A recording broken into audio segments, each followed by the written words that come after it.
Hello, everyone. Welcome back to Shouting into the Void. After we had a brief hiatus while Liam and I went to Disneyland, so we had a lovely week off. Yeah. And now we've returned, and it's grey outside, and it was snowing today, which is actually quite convenient for what we're going to talk about. This Mm. is the weekly when we do weekly the weekly show where we talk about Doctor Who, specifically Doctor Who from 2005 onwards, New Who, Modern Who, however you want to call it. We've made it through series 1 to 4, and we're rapidly approaching the end of David Tennant's run as the 10th Doctor. We have, 5 episodes left, including this week's? Yes. So that's, 50 hours? No, 5 hours of 5 hours of Yeah, David because Tennant they are all left. an hour, aren't they? Yeah. Yeah. I mean, we have Day of the Doctor coming up, but that's a while away yet. I But mean, yeah. yeah, absolutely ridiculous. So this first one is obviously the first of his specials, which is the Christmas special, The Next Doctor. Um, we find David alone. Sorry, we find David Tennant alone in his TARDIS. God, yeah. Two Davids. Oh And no. he lands in Victorian England, where he hears somebody calling for the Doctor, and he turns up and he's like, "Hi, I'm the Doctor. Oh, this is a weird Cyberman. What are we going to do here?"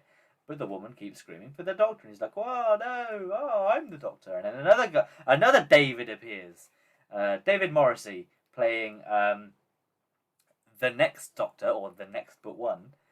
Hmm. Definitely is a Time Lord. And he's the Doctor. What? Why? What is this? A multi-Doctor story that we didn't expect? Oh my God! No, it's not. Uh, it turns out that this guy's just Jackson Lake, and he's been effectively hit in the head, and he thinks he's the Doctor. It's effectively what it is. And Yeah. then our Doctor, the real Doctor, has to stop the Cybermen, figure out what's wrong with Jackson Lake, and save the world as you do, all on Christmas Eve. Hmm.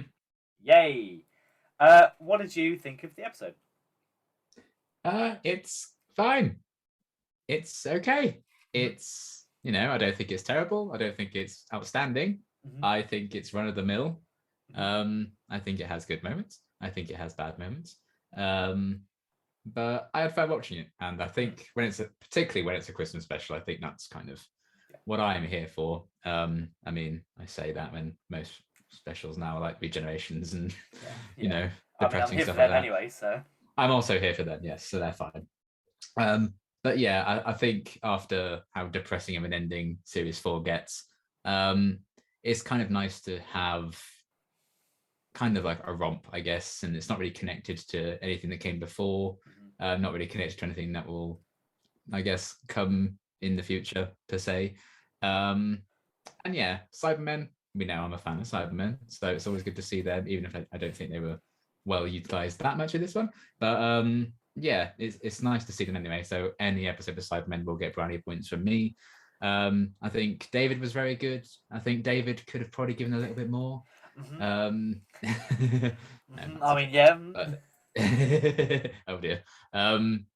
But yeah, it's a fun time. I think for me, the first half is infinitely stronger than the second half. Yes. Yes. Once like the big mystery gets resolved 25 minutes in, I'm a bit like, well, I know what happens now. But it's kind of how it is, I guess, for these kind of things. I think it's a cool idea to have this other like Doctor involved and like, oh, what's going on with that? I think the mystery behind that is cool. And yeah, it's Christmas. It does a good job. I don't think it's one of the strongest Christmas specials we've had thus far. But I think it's a good time regardless. It's Doctor Who, so it's at a base level for me, I will enjoy it. But yeah, I think it's a very, very run of the mill standard affair. Yeah. I think I both agree, but I also think it's a slightly underrated episode in terms of people just don't never seem to talk about it. Mm-hmm. Like you never see. I mean, you know, people probably won't say it's like their favorite episode, but even when you're talking about Christmas specials, this one always sort of never comes up as someone's most enjoyable Christmas special, one they think about. Um, which is strange considering it has, David Morrissey, who's a very respected actor. It's got Cybermen in it. You'd think people would think of this quite highly. And I don't think it's just because it's not a bad episode, but compared to other Christmas specials and the specials in this one, maybe people just don't think of it first. But I do think it's slightly underrated in terms of where it sits with people's favorite episodes. But that being said, it is also quite just standard. I do think the first half is better, as you said. I think that's when I was thinking, oh, this is great. Why don't people talk about this more? I love this. This is great. And then sort of it keeps going. I'm like, oh, okay. This is why this is why people don't talk about it as much. But I did have fun with it. There are a lot of moments that I really like. A lot of new things that are put in. A lot of sort of elements to the story that I like. There are some issues which we'll come on to. I've got quite a few of both positives and negatives this week. And again, I think because it comes off of like such the high of the series 4 finale and how sort of big that was, this episode was always going to have a tricky time to sort of match that and match how good the end of series 4 was, especially with the only recurring character being the Doctor and not having a standard companion throughout. You have to introduce all these new people, all these new settings and all that stuff. And some of these specials will do that very well. Some of them won't do it very well. But we'll come on to that as we go through them. As usual with these reviews, we normally have 3 positives and 3 negatives. Sometimes we have more, sometimes we have less, but they always tend to even out. My first positive is David Morrissey. I just quite like him in the role. I think he would have been, if he turned out to be an actual Doctor, I think he would have been great. I think there's a lot. I mean, you could have him, same as Peter Capaldi came back, you could have him come back and say, oh, I remembered him and what he stood for and blah, blah, blah, and that's why I picked this face or whatever. So you could have him in the future play a version of the Doctor. Yeah, definitely. He's definitely got that sort of charisma, especially at the start of the episode where he fully believes he's the Doctor. He's got the charisma that makes you think that's who he is. There are subtle things which sort of put the doubt into mind, with the sonic screwdriver, where it's just a screwdriver. But I do get the feeling that it's like this was the Doctor when you first see it. Even knowing that he's not, when you're watching it, you're like, yeah, I could believe that. I think David Morrissey gives us all. I think especially in the second half as well, when he's got to do some really emotional scenes, obviously because his wife dies and his child is kidnapped. There's some pretty heavy stuff he has to do there. I have an issue sort of with that we'll come on to, but I think that David Morrissey himself is great in the role throughout the episode. From the heartbreak he has to go through to the sort of the relief of his finding his kid at the end, and the charisma that he has to portray throughout, especially when he's like got the shield up against the Doctor to start with. I thought was quite nice. So a big shout out to him. He's a big guest star, and obviously you want your big guest stars to be one of the best bits of your episode, and I think he probably is for me, at the very least. So what's your first positive? My first is the graveyard scene. Yes, that's like my additional one. Yeah, that one. For me, that's easily the best scene of the episode, in my opinion, outside like the emotional kind of core of it with David Morrissey and everything. But yeah, I am a Cyberman fan, and I think this is easily the best use of Cybermen in this episode. I love the way the scene's shot. I love just the imagery of like this snow-covered graveyard and them just stomping through it. You hear them before you see them. They're really menacing, just kind of relentless. It really kind of showcases like these guys just won't tire out. You can keep running for you want. That like they can go as slow as they like. They will catch you because you're human. They're not anymore. So I love the whole staging of that. Just the imagery of it, I think, is very well directed. Just all these guys getting brutally killed. And then the cyber shades just jumping all about the place, and they just have Miss Hartigan in her red dress in the center, like la la la la. I'm great. My name's Mercy. La la la la la. So yeah, I just love the whole setup of that. I think it's a really cool sequence. And yeah, I do think that's the pinnacle of how this episode uses the Cybermen in particular. But yeah, I really like how that whole scene plays out. I think it's, I can see why when they had a trailer at the end of Journey's End, that was kind of the key thing, the Cybermen that they used, because I do think it's the best kind of shot sequence in the episode. very iconic imagery, I would say. And yeah, just a really cool scene from start to finish. I really like the tension building up to it, and then some cool Cyberman action, which I think the rest of the episode is severely lacking in. So I'm glad that we did have a scene like that. So yeah, it was cool. I very much enjoyed that scene. Yeah, I do think it definitely highlights sort of how menacing the Cybermen are. Although I think I have the criticism is, the people just are really bad at running away. They're just like, they run into them, and one guy lets himself get pushed into them. Like, you fool. Yeah. So you fool. That's a human error rather than the Cybermen. But yeah, that scene is one of my positives. But sort of the main thing around that is my second one is the Cybermen and the Cyber Shades. I really thought they were a unique sort of thing to bring into the Cybermen lore. Obviously, we've had Cyber Mats before, where they're like the little things. And I like the explanation that they just sort of converted dogs or cats into these weird, controllable machines that are basically, slave labor that just doesn't tire. And it also prevents the whole, you can just run away from them when these things are like super fast and can just grab you. I think it adds an element of horror into it, and you see that into the graveyard scene where, although they're running away, the Cyber Shades are just chasing them down and bringing them to the Cybermen to like kill them properly. And I just think that sort of the use of the Cybermen in this is very sparing, but I think when they It's are very generous used, when they are used, I'd say they're used to pretty good effect. I wouldn't necessarily say they're defeated easily, although it's very conveniently how they're defeated. But they're they definitely prove to be a menace. And I think the standout is the Cyber Shades and probably the Cyber King as well. I love that visual, the sort of Iron Giant steampunk-esque big Cyberman striding across London. I want to say that those things have been in like Big Finish before. I think in like the Eighth Doctor stories, there's a story where they're on like a planet and they all think that they're in like an office block, but turns out they're just in this big cyber factory on a different planet, which turns out to be effectively the Cyber King just walking across. So I just like that expansion of cyber lore, that's how they sort of could invade if they wanted to. It's a shame we've never seen them again, but I imagine the CGI budget for that is quite high. Yeah. I mean, the CGI for this one wasn't terrible, I didn't think. It was fine. I was watching on BBC iPlayer on standard definition, so, if it was on, the HD 4K TV, it might have been a bit worse, but watching it on iPlayer across the internet wasn't too bad. And yeah, I really like them in this. I think they're a nice villain to have for Christmas, even if it's a strange thing to say. But, I enjoy this as their last encounter with David Tennant, I think. It's not too heavy, and it introduces some new things, much like the cyber leader's new black dome brain casing. I quite like, and I think design-wise they really hit it out of the park with all of them.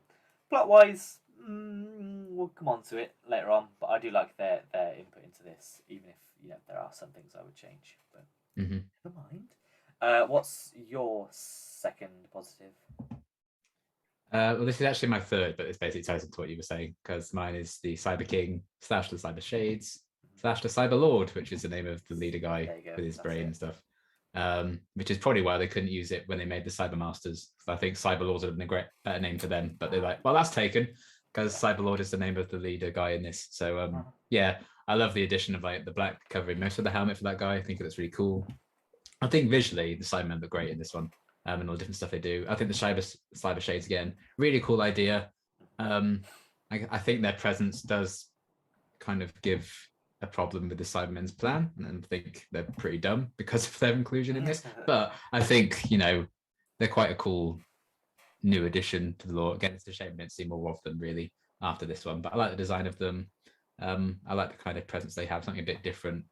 I think it shows, almost a sense of desperation in a way from the Cybermen, that they're just like, let's just try anything at this point. Let's just convert some cats and dogs. And just the idea of that, I think, is quite morbid as well. Yeah. I could just imagine kids watching this at Christmas, like pulling their family dog or cat, like, their new dog that they just got. No! we're killing it, putting it in this thing. So I like that. And yeah, the Cyber King, I've seen people shit on that a lot.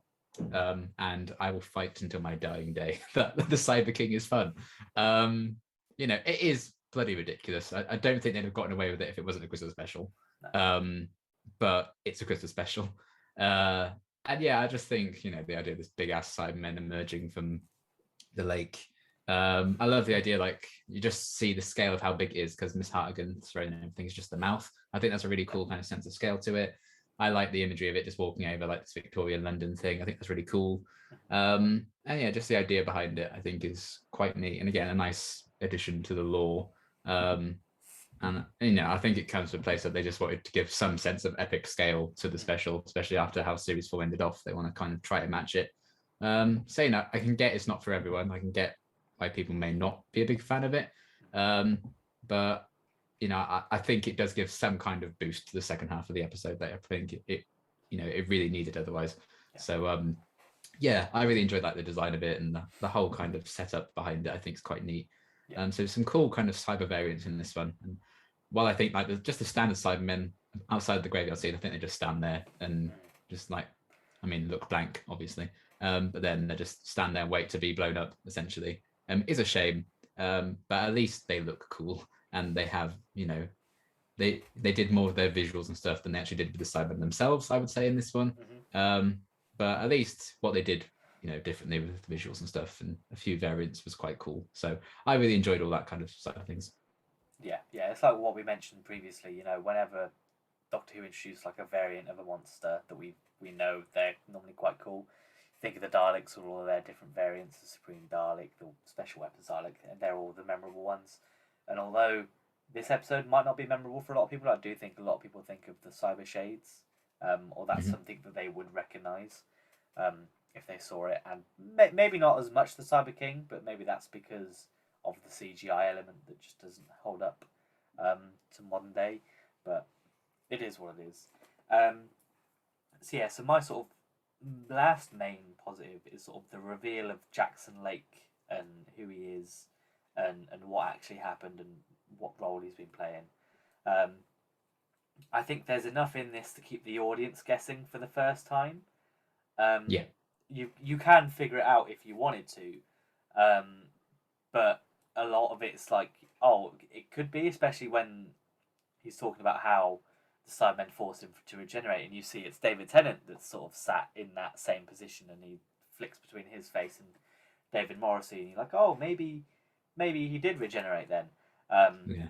But then this whole time, the Doctor's obviously been trying to work it out. You purposely don't hear how many hearts he has when he does the stethoscope thing, which I noticed and was like, oh, well, they clearly couldn't figure out a way around keeping that a surprise. So they just didn't include it. But I like how, it's quite a depressing reveal, in the fact that he's sort of cowered into this role because his wife's been killed and his son was taken, and it was so traumatic for him that he just sort of escaped into this different personality. But that in itself is an interesting concept that I think is handled quite well in this. It's not. It's slightly glossed over when it's like, my wife's died. Oh, what's this? What's going on over here? And it's like, oh, okay. It's okay. My son's still alive. Yeah, Screw exactly. my wife. It's fine. I've got a new wife now. She will be a nursemaid, whether she likes it or not. Marriage ended with old wife. Now Rosita is my wife. But yeah, I think just the sort of the whole reveal of who he is and that he's been sort of investigating himself the whole time, and sort of the slow, hey, this is why this is here. This is why you've got all this luggage still. This is why you don't know what a sonic screwdriver is. This is why I'm familiar. And I really like it all. I like the sort of tied into that. I do like the use of the info stamp in terms of actually delivering information. And it's just such generic. Oh, it backfired. Like, okay, but fine. Things malfunction all the time, I guess. And it makes sense. I just think I really like it. I think it does add more depth to Deb Morris's character, because before that he was kind of very cliche. I think the cliche hero role. And this one gives him more to work with, which I really appreciate. Yeah. So what's your second/third? Yes. It's kind of like a couple of scenes that I've kind of linked together because I think it's just like an emotional conclusion to the episode is kind of how I would phrase it. But it's basically, I guess, kind of wrapping up scenes of the episode, like the ending sequence with Jackson kind of getting everyone to thank the Doctor, and like, oh, he's done this so many times, been thanked, and like all that. Then leading into like the little goodbye scene between the two of them when he convinces them to stay for Christmas dinner, and the Doctor talks about his companions and stuff and how they all left him. I thought that was nice, and the kind of the most kind of epilogue moment, I guess, after series 4 in the episode. So it does have something like that, which I enjoy. But yeah, I just think it's very well performed by David and David.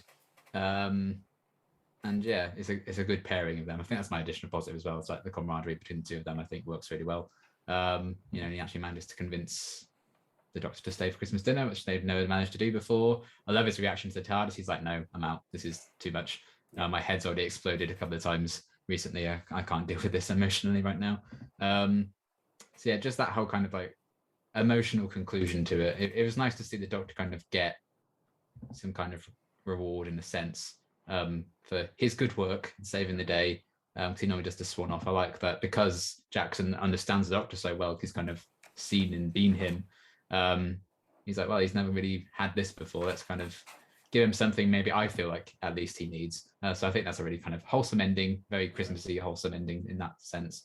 As is just a little goodbye when he decides to stay for a bit longer. So I think as like an emotional wrap up to the episode, I think is done particularly well. Yeah, I do agree. I do quite like the ending. The fact it says a lot about where his character's been and gone. The fact that he's sort of staying for dinner with these people, I think, is quite nice. But yeah, I have sort of my additional positive is some of the moments of humour in this. I quite like. The one that stands out is when the Doctor opens the door and the Sidemen's there, and he closes it again. I was like, oh, okay. And the whole, are your legs on silent because they just appeared there. I quite liked. And then when he's like, oh, what year is it? It's like, oh, are you thick or something? I was like, oh, all right, kid. Yeah. I quite appreciate sort of the little jokes that are in this, which does add a bit of I think they die away a little bit as we get more serious throughout the episode. But I do quite like them, and also the sort of steampunky aesthetic of sort of the contemporary technology. Yes. Whether that's the Cyber King or the cyber shades or the little earpods that they use to control the factory workers. I quite like. I think there's loads. There are quite a lot in this to like. I think. But yeah, we'll come on to negatives in a minute. But have you got any other positives? Yeah, I like the steampunk kind of aesthetic of things as well. I very much am here for that. The relationship between Doctor and Jackson's really good. I quite like Rosita. I think she's quite fun. I think she's quite funny. Not a huge kind of. Do you get it though? I do get it, yes. And fun facts try to really make me get it. Like, do you get it? Do you get it? So I will be doing that again later. Yeah.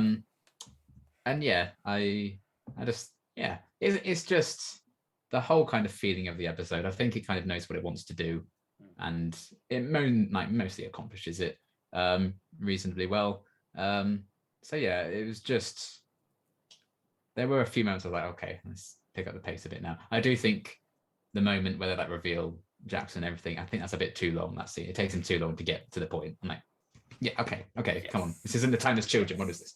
I will come on to apart from that, we talk about positives, I'm sorry. But I just like the feel of the episode. I think it's just something about Christmas specials in particular. I think he's just like, apart from the Doctor in the wardrobe, but when you just sit down, I can listen to this. Although I have this terrible feeling I'm going to watch that again after all these years. I quite like it. Same. I feel like that's going to happen. That'll be what happens. And if it is great, I'm just so adamant in my head. Like I don't like. I think it's going to be like a Doctor's Daughter for me. I've convinced myself I don't like it, and then I'm like, oh, that's because a lot of people like. Whenever I say it's the worst, a lot of people are like, no, it's great, which I disagree with completely. It's a terrible episode, but you never know. But that's from me having watched it on my own on Christmas Day in 2011. Yay! Because all my other family were busy, so it was just me. Which maybe didn't help the atmosphere either. But yeah, we'll come on to that in a couple of years. But there were lots of good moments in there, really. But yeah, I like David Morrissey a lot. I like Rosita. I like the reveal of Jackson Lake and everything. So yeah, lots of good things. Did you like the TARDIS? Tethered area release developed in style. It's a very funny reveal. They really forced that one though. Oh yeah, Really I bet that's what took him the longest when he's writing this. Yeah, like, I do like that. I did like the misdirect of what the TARDIS was, because at this point he's not quite, he's not the Doctor because of the sonic screwdriver and stuff, and you're like, what is this going to be? It's like the last straw. If this isn't a real TARDIS, you know he's not a real Doctor. Mm-hmm. Which I quite liked. But we will go on to the negatives now, unfortunately. You can go first. What did you hate the most? Oh God. Well, let's see. I was a bit like about the fact that Cybermen don't do that much. I get putting the focus on Miss Hartigan more because fair enough. But give them something outside the graveyard. I don't know, something to me about them always being in hiding and stuff. It doesn't scream cyber plot to me. So that seems a bit weird. I didn't really like that side of things. Like, I think more so that my problem is their plan. I think ultimately, as much as I like the Cyber King and everything, build it to it, I'm like, they couldn't have done this in a better way. Because they just end up just kind of standing there waiting for things to happen around them more so than anything else. And they're making all these cyber shades and stuff, these tireless workers. Why not just use them instead of getting all these kids? Or you don't tire, do it yourself. Just upgrade more Cybermen. I'm like, you don't need these kids. This is a completely pointless plot point. So that felt a bit weird, but I guess they just wanted Jackson Lake to have a kid and he needed to be kidnapped so he could have trauma. So yeah, I think as far as plots go, it's a pretty damn weak one. And then, from what the idea of the plot is, it means the Cybermen then just can't do that much, which is a shame. It feels very closed in time-esque in terms of the cyber plot being written. So yeah, I wasn't a huge fan of that. I like where things end up because the Cyber King's quite cool, but I don't know if it's necessarily worth Cybermen being done. Yeah, I think that's fair. My first one was just not enough time spent with the Cybermen. It very much felt like they did all the Jackson Lake stuff and they went, this episode's 35 minutes and it needs to be an hour. I know. Yeah. We'll put some Cybermen in it and they can have a secondary plot about they want to, I guess, convert everyone, I guess, is their goal. I just think if we had maybe more time spent with them and saw them doing more stuff, maybe. Because, like you say, they're in hiding, but they go out in the middle of the day to kill a bunch of people in the graveyard, which I don't think is necessarily in hiding. Well, that's because it's all snowy and shit. That's why they get away with it. That's why the scene looks good. Maybe, but it still feels a bit coincidental that it was all snowy in time for the funeral. Yeah, but they didn't have good. They didn't have good weather because it's not a very good piece of action. But yeah, I just think they're a bit. We needed more time there. How did Miss Hartigan get involved in particular? Oh God, I'll come on to her in a minute. But why? There just needs to be a bit more there. It's fine. Like you could just have the plot be they're trying to rebuild after they crashed through the void, but there needs to be a bit more to it. I think there needs to be an end game. I don't know what that is. I don't know whether it's just, yay, Cyber King. Now we convert. It's like, but you could just set up a conversion chamber hidden away, convert enough people, and then attack by force. Rather than do a big Iron Giant moment. But it's fine. It looks cool. But I just think they do feel like they were an afterthought. Yeah, it feels like, oh dear, we should probably let David fight the Cybermen one more time. Let's just put them in this one. Yeah, it was like, right, we know the name is the Next Doctor. We know we're going to focus on somebody that thinks they're the Doctor. And it's like, but we need a villain. Who are we going to do? And the Cybermen weren't in Series 4. Let's put them in this one. And I think there is a habit of making the Cybermen sort of just be disposable villains in the fact that they're just a faceless army that you can bring in and just be like, okay, bye. Especially in New Who, I think it's that's a big problem with the new series. Yeah, we'll see that in Series 6 as well. In A Good Man Goes to War, where it's like, hey, where's my wife? Blow up a whole army. I like their use in that. I mean, yeah, but it doesn't help the fact that they're like hey, we're this big, powerful armada. No, no, we're not. No, but that's more so, I think, to show the Doctor's Yes, yes, going I a bit agree. cuckoo here. But still. I have more of a problem like Closing Time and Death in Heaven and all that. Yes. Death in Heaven, I think, is a definite prime example of foot soldiers, literally. Yes. But yeah, I mean, fine. Just give me more. Just take out some of the other stuff and put in some more Sidemen. I think would have been fine. But yeah, what's your second negative? The handy Dalek tech All right, being yeah. just They convenient stole it there from the to like, Daleks. They also stole this from the Daleks. oh well, they were useless against the Daleks when they first fought them, so it's good that they've suddenly got good. Get good scrub. Yeah. But yeah, it's just, great, how convenient, and it just starts working just as it's falling on London and everything. It's like, can I just fall into the lake, and that's that. Just that whole kind of, the whole resolution itself. I don't mind him like, turning off her mind filter or whatever it was, and she's like, oh shit, that's not great. Although I still think the CGI of her exploding is terrible, truly terrible. But yeah, all of that, just unlucky Cybermen that the one person you're like, oh, you're going to be the Cyber King, is apparently the greatest human mind on a. She didn't show me that, but yeah, just the whole resolution to that. It was funny when I was looking at my fun facts and stuff. Even Rusty Davies hates this ending. He's like, I thought of a better idea after we finished filming it, and he doesn't like the Dalek thing either. So I was like, oh, good. I'm glad it's not just me. Yeah. But yeah, it feels a bit like, oh, okay, that's that then. And again, Doctor Who does it a lot where the solution's like, oh, quick, just luckily I've got this. But when it's an hour-long episode and then it still is like that kind of solution, I'd be like, yeah, there was time for this. So yeah, that's just a bit of a shame, and especially a shame when the Cybermen and Miss Hartigan explode and it just looks like someone's torn up a bit of paper. Yeah, I think for that, like, for me, I didn't believe that she could just destroy all the Cybermen. Maybe that's because, especially because we only find out she's like, oh, the smartest person ever when the Doctor's talking to her. I'm like, how did you know that? How did I need you talked to her that? once? Yeah. Yeah. Also, I don't believe that she would be like, oh my god, I'm strapped to a chair. When she's been working. Oh god, I'm wearing a hat. Yeah, I get that she didn't want to be converted or whatever, but what was she expecting? She's not that smart, is she? She's working with these aliens. Yeah, if she's got the greatest mind on Earth and she doesn't see this coming, I don't think she has the greatest mind on Earth. Their whole goal is to convert everyone, so they're not going to leave you alone. And yeah, fine, she didn't want that, but I just don't know why her scream blows everyone up.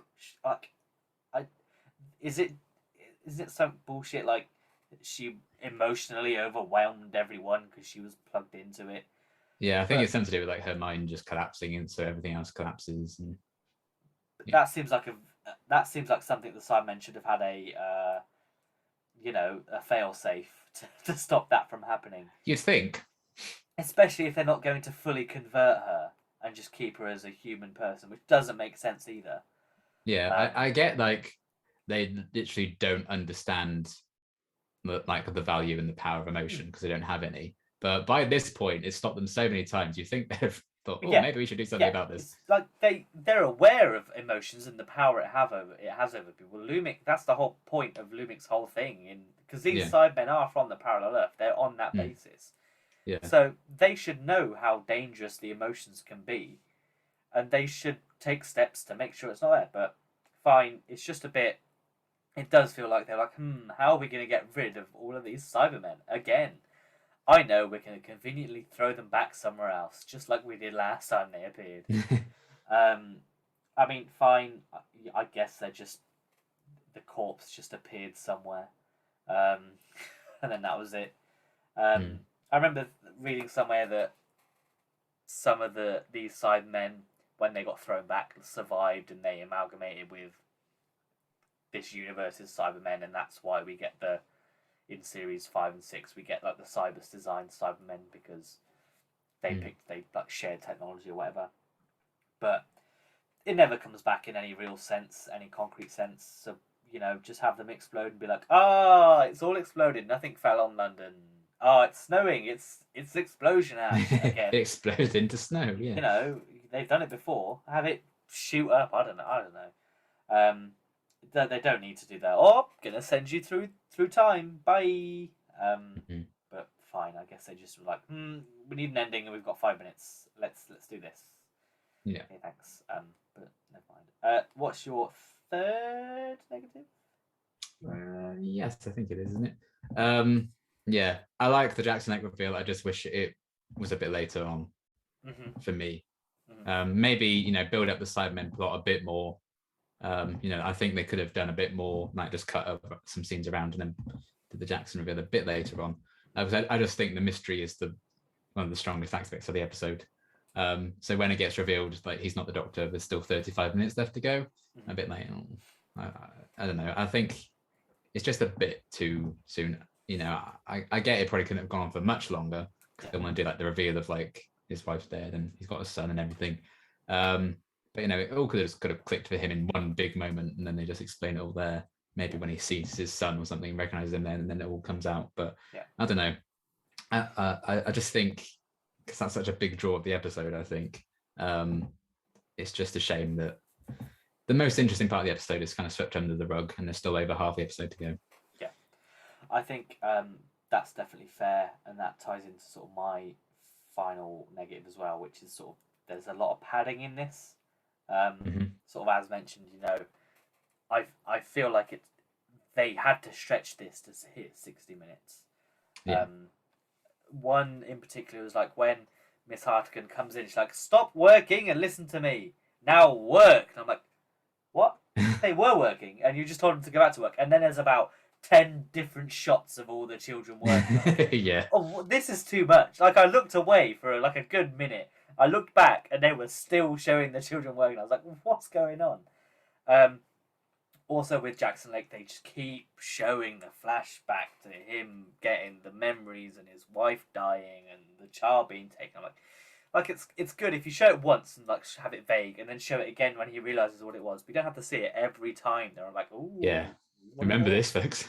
Yeah, I think that's just a bit unnecessary. There's a few like lingering shots where they just spend too long on studying and doing something. I think when the like sword fighting them on the stairs, I think they can cut out one of the "I'm the Doctor's" because they don't need to say it like 5 times while he's hitting him on there. I think that's a bit excessive. And yeah, I mean, I guess you can't have, Jackson Lake has to stay behind so he can get over his wife's death. Fine, but you could just have him go with them, and that saves the whole "I'm coming in" to kind of thing, the nice hero moment that he gets. But fine, I guess they just want to show that he's still a good guy, whatever. But it just feels like there's a lot of padding in this, and it feels like this could have easily been a 45-minute episode, especially with the substance of the Cybermen in it, if that's kept the same level. And as you mentioned, the reveal of Jackson Lake, if that comes in at that time in a normal episode, that's almost perfect timing. Yeah. But because it's a whole 60-minute episode, it's a bit like, oh wow, we've still got half of this left to go. What's going to happen now? And then nothing much happens. But it is what it is. When an episode is always longer than it is normally, I always feel that they've padded it for padding's sake. That just keeps to tend to happen. I don't know whether that's BBC saying you've got this slot. It's the BBC, yeah. It's often the BBC saying this needs to be a thing. They force them off out to make deep breaths 75 minutes as well. Yes, which I think really shows that one definitely, because the first 50 minutes of deep breaths you could cut. you could cut you could cut a lot of deep breath, I think, and make it a 45-minute episode. But fine, whatever. I get it. This is a special. They're all feature length, I guess, or hour-long special, whatever they want to call it. But it's fine. The padding's not necessarily bad, but it's just noticeable on a rewatch, especially because you know what's coming and you know what is important and what isn't. Unfortunately, have you got any other negatives you want to touch on? Just that there was a few moments where it felt a bit slow. I did find myself kind of drifting to check my phone and stuff a few occasions, which I don't often try and do when I'm watching. But just like, okay, let's move things along now. I'm sure, you know, Simon looked great and everything, but let's get on with it. Yeah, I think that's fair. I also think that Miss Hartigan, or at least the actress, is very, very pantomime. Yes. And I think that it works sometimes, but then it doesn't others. It's very hit or miss for me, I think. Yeah. Which is unfortunate. I guess they kind of want to make her scary, I guess. But when it's like, oh, my name's Mercy, I'm like, oh, that's so just naff. Great. I'm glad that comes back in a big way. That was worth it. Yeah, it's just a bit fine. But yeah, it does feel a bit try hard at times, I think. Yes, I mean that's the consensus for this episode. I think it's just this episode is fine. Yeah. Which is fine. You know, Doctor Who episodes are allowed to be fine. You know, not every episode has to be the best episode ever, which we constantly keep saying. Yeah, a lot of them are fine.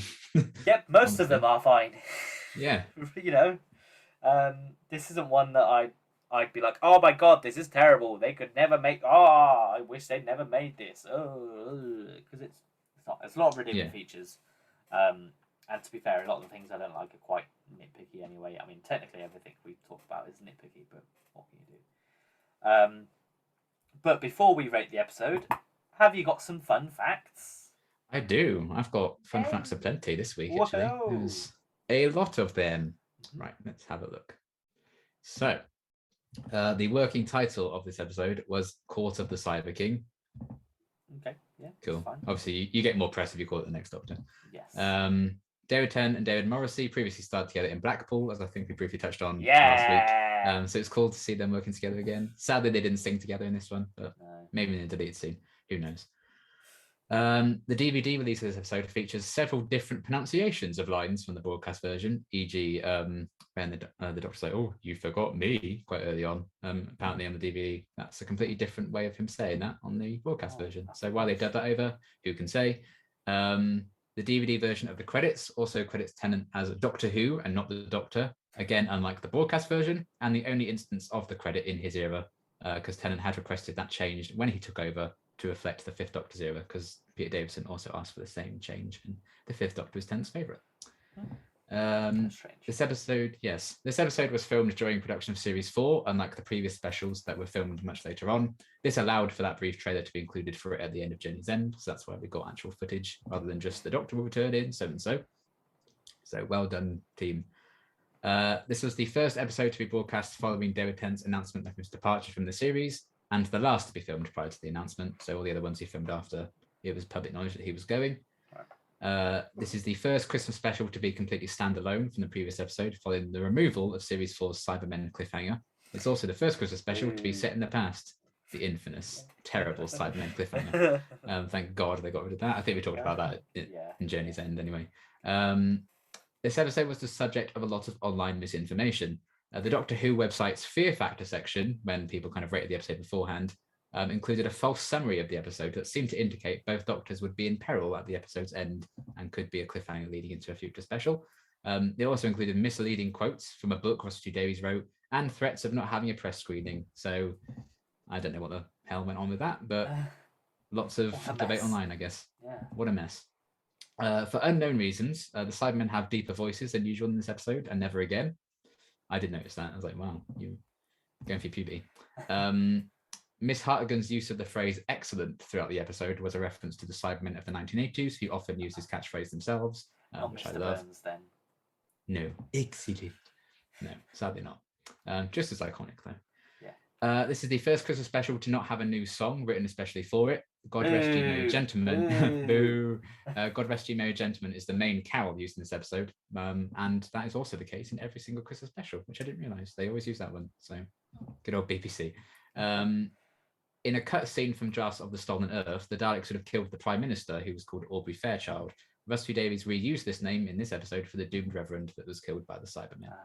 So he's like, that's a good name. I need to use it at some point. And I'm going to waste it on this. Yes. The term Cyber King had been previously used by Mickey in Army of Ghosts when speculating about what could be inside the Void Ship. So I guess he's like, well, actually, Cyber King, that's a good idea. He wrote that down. Won't fit in the Void Ship. Yeah. To keep the reveal of the episode a secret, David Morrissey was credited as the Doctor in all publicity for the story, including in the Radio Times, only then credited as Jackson Lake in the closing credits of the episode. Makes sense. Probably fair. Russell T Davies chose the name Rosita as it contained elements of Rose and Martha. Do you get it? And it's Spanish for Little Rose. Do you get it? Do you get it? What's the Martha element? The T and the A? Just the at the end. I think it was more so Rose, wasn't it? Yeah, nobody thinks Martha. The series concerned. No. Dervla Kerwin, who plays Miss Hartigan, wore black. How dare you? That's very, very inappropriate. The actress who played Miss Hartigan wore black contact lenses for the scenes where Hartigan is transformed. The lenses ultimately didn't cover her entire eyes, so the effects team at the mill had to paint out any glimpses of white anyway. So completely pointless. But that's fine. This was the final story to be produced in standard definition, the show moving to high definition from Planet onwards. Hooray! I do remember that going to HD. I remember the whole... Yeah, me too. There was a big hubbub about it. I'm like, oh, HD. Like, oh, yeah. The episode became the first episode to be released in an upscaled format on Blu-ray, though footage from the Sound of Drums and Last of the Time Lords also had to be upscaled to use in The End of Time when the Master was reintroduced. This is the first episode of the new series where the Doctor's main companion is male rather than female. This is also the first episode where no female actors were credited in the title sequence. The only other instance of this is in both parts of The End of Time. Oh. So there you go. We learn something new every day. This is the first time in the Revive series that proper shots of the classic Doctors are featured. Prior to this, the best glimpse at a few past Doctors have been drawings in Human Nature. All the shots of the Doctors were given a sepia tone to hide the fact that the footage of Hartman and Troughton only existed in black and white. The first time archive footage of the first and second Doctors appears in colour is in The Timeless Children in 2020. So it took them a while to get colour versions of that. I guess it's because they stopped using black and white when they cast David Bradley as the first Doctor. But there we go. Done. They actually had the budget with the re-releases and stuff. Russell T Davies mentioned in a later commentary that he realised after filming that Miss Hartigan should have just redeemed herself and made the Cyber King disappear as it fell, as well as destroying the Cybermen, instead of what he called, and I quote, a silly Dalek continuum vault to the plot. He stated he, and I quote again, can't bear that there could have been a better ending than what we transmitted. So, well, just wait till your Target novelisation, Russell. Just wait until Miss Hartigan's a serial killer. Yeah. This is the first Christmas special to feature a returning enemy in the Cybermen, obviously. Different music was added. Well, the pilot fish came back. Yeah, but they don't count. Like a returning main enemy, I suppose is what they're going for. Different music was added to the DVD release where the Doctor and Jackson explore the Reverend's house. So I couldn't tell you what the difference is because I haven't watched on DVD. I watched it on iPlayer as well. This is the first time a character truly fulfills the criteria of one-time companion, as Jackson Lake is never invited nor asked to join the Doctor on his travels. Yet. I bet there's a comic. There's always a comic. I bet there's Big Finish, get on that. Yeah. The Doctor mentions companions leaving him because they should, they found someone else, or they forgot him. Companions that left because they should include Ian, Barbara, Tegan, and Martha. Companions that found someone else include Susan, Perry, Leela, and Joe. Companions that forgot him include Jamie, Zoe, and Donna, among others, I'm sure. But I want to cut it down. Died. The rest all died painfully. The Cyber Factory set is a redressed Torchwood Hub set from Torchwood, obviously. So there you go. David Morrissey was only cast 5 days before filming on the special began. Martin Clunes was originally cast but had to pull out last minute. Can you imagine? That would not be convincing, I don't think. I can kind of see it, but I'm glad it worked out the way it did. Maybe. But yeah, Martin Clunes is in a classic story and it's terrible. Russell T Davies considered making the companion in this episode a grown-up version of the Little Match Girl character from a Hans Christian Andersen fairy tale. Thank God he didn't do that. He also originally considered the idea of a hotel that became displaced in time. Not bad. I think they kind of ended up using that for the gold complex in a way. When opting to set it in the past, he considered setting it in the court of Henry VIII, but then decided they wouldn't be able to include enough recognisable Christmas traditions due to the time period, which again, people would have definitely cared. Yeah, definitely would have cared. Morrissey said his performance was influenced by William Hartnell, Patrick Troughton, and Tom Baker's portrayals of the Doctor, stating he believed there was, and I quote, a truth to their performances because they never saw Doctor Who as a genre show or a children's show. Because it's a family show, David. I can see the Tom Baker stuff, I guess. Yeah, definitely. More so than the others, but I don't think the inclusion of them both saying Allons-y sort of helps differentiate them from the Doctor, obviously. That's a choice. No. Yeah. And then finally, can't wait to talk about this one. The original plan Russell had for the special was to have J.K. Rowling appear as herself in a world driven by her own imagination. David Tennant actively disliked this idea, saying it would veer too close to self-parody, so they ended up dropping it. And thank fucking God they did. Can you imagine us having to talk about this episode right now after the past few weeks? And on Trans Recognition Day. So God. Fuck, we didn't have to do that. Oh, very terrible. Yeah. Oh, well, J.K. Rowling's a terrible person, guys. She really is. I mean, by all means, separate the artist from the work, but she's still terrible. Yeah, basically. And with that, what a lovely way to end. Fact. Anyway, yeah, that's fine. Great fun facts, as always. Now we just have to rate the episode. What are you giving it out of 10? Let's see. I'm stuck between 6 and 6.5, I think. Smart. Nice. Go for... I'm going to go for 6. Nice. Mine's a 6. Just above average. Mine's a 6.5. Ooh. I think. It was almost at a 7. But considering what other episodes we sort of give 7s to, I'm like, what's better? I'd rather go back and watch some of series 3 than this one, I guess. But hey, as I mentioned, I do think it's slightly underrated. I do think people don't talk about it as much as it probably deserves to be talked about, because it's by no means the worst episode we've ever seen. No, it's not terrible by any stretch. Our complaints are more about them not doing something rather than it being bad. I don't think there's anything there where like, this is terrible, it shouldn't have been included. Yeah. But what can you do? And not every episode is a winner. We'll probably see that, I think, with the specials. Especially next one. Especially next week. Planet of the Dead? Yep. Yes, I thought it was. See, I can't even remember the title. Planet of the Dead is next. This was the Easter special for 2009, I think. Yes. So we're almost watching it on time.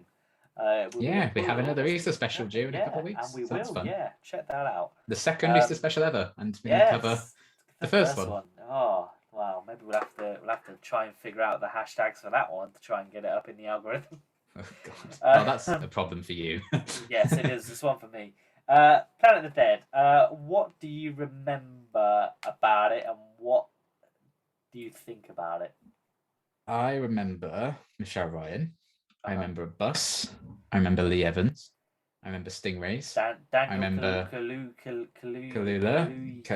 Yeah, he's there. He's present. Oscar winner Daniel Kaluuya. Indeed, yeah. I think so. Either way, he's done quite well for himself. Yeah. So well, he's just dropped all his PR team and fired them all. Classic. But that doesn't matter. I remember there's a star Daniel Kaluuya. Yes. I remember there's a bus crash in the episode because they crashed the bus trying to get it to Dubai. So I'm looking forward to that fun fact. Nice. And there are fly people. Yes. There's the prophecy that I can't stand. The prophecy woman. I mean, I like the prophecy itself. I just don't like how it's introduced. That was really funny in this one when he's like, "Oh, are you the next Doctor? You're the next Doctor but one?" And he's just like so casual about dying. I'm like, give it a few episodes, mate. Yeah. This one again. I was like, classic 10 trying to kill himself again because he's like, "Oh, I'm gonna go find it." I was like, "He's like, you might die." Lol. Yeah. Every time. Then he suddenly really cares. But yeah, it's definitely not the strongest special. I think we can safely say that because the Mortis of Mars is a special. I'm hoping to be pleasantly surprised by it. I think it's just another one that I found just fine. Yeah. I think it, sometimes it just helps. Like we hadn't had Doctor Who for 4 months by that point. It was like oh, good, Doctor Who's back. You can just enjoy it because like it's good to have a new Doctor Who to watch. So that probably aids the enjoyment of it. So we'll see how it holds up this time. But I'm looking forward to seeing how it plays out. I'm scared again of the hour-long runtime, given I just feel like it's just the bus goes to a desert and then stingrays. And then the bus comes back from the desert. Yes, and obviously we have like Jewel Thief, Christina D'Souza. Listen to her Yeah. many Big Finish box sets, everyone. Mhm.